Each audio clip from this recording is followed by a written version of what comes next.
On the morning of October 14th, 1943, hundreds of American bombers rose into the cold European sky. Their target was deep inside Nazi Germany. What followed would become one of the darkest and most costly days in the history of U.S. aerial warfare. The mission was part of America's bold daylight bombing strategy. U.S. commanders believed precision bombing in daylight could cripple Germany's war industry and shorten the war. The goal this day was the industrial city of Schweinfurt, home to factories producing ball bearings essential for German tanks, aircraft, and weapons. More than 200 B-17 flying fortresses from the 8th Air Force formed massive combat boxes over England.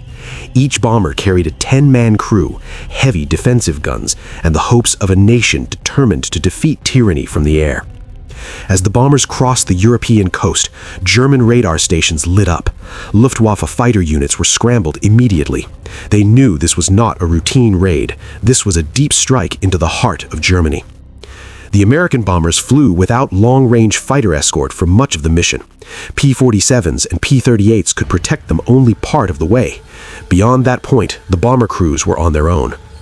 German fighters attacked in coordinated waves. Messerschmitts and Focke-Wulfs tore into the formations, firing rockets and cannon shells. Explosions ripped through the sky as bombers fell out of formation, trailing smoke and flames. Inside the B-17s, young American airmen fought to keep their aircraft in the air. Gunners fired until their barrels overheated. Pilots struggled to hold formation despite damage, knowing separation meant almost certain destruction. Flak batteries around Schweinfurt added another layer of danger. Black bursts filled the sky, shredding aluminum skin and shattering plexiglass noses. Some bombers were hit again and again, but pressed forward anyway. Despite heavy losses, many crews reached their target. Bomb bay doors opened over Schweinfurt. Thousands of pounds of bombs fell toward the factories below.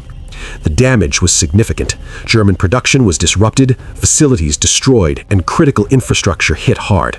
The mission achieved its strategic objective, but at an enormous cost. As the surviving bombers turned back, the Luftwaffe continued its attacks. The return flight was just as deadly as the approach. By the time the shattered formations reached England, the scale of the loss was clear. 60 B-17s had been destroyed. Hundreds of American airmen were killed, wounded, or captured.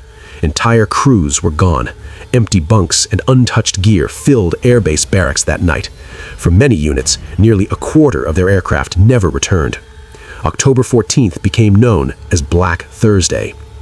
The mission forced U.S. leadership to confront a hard truth. Daylight bombing without full fighter escort was unsustainable. But the sacrifice was not in vain.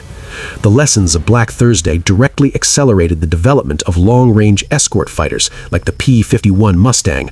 With these escorts, American bombers would soon dominate the skies over Europe. By 1944, the U.S. Army Air Forces achieved air superiority. German fighter strength was shattered.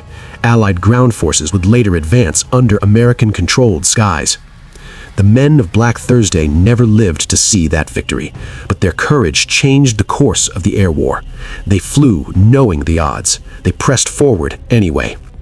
Black Thursday stands as a reminder of the cost of air power and the resolve of American airmen who carried the fight directly to the enemy when it mattered most.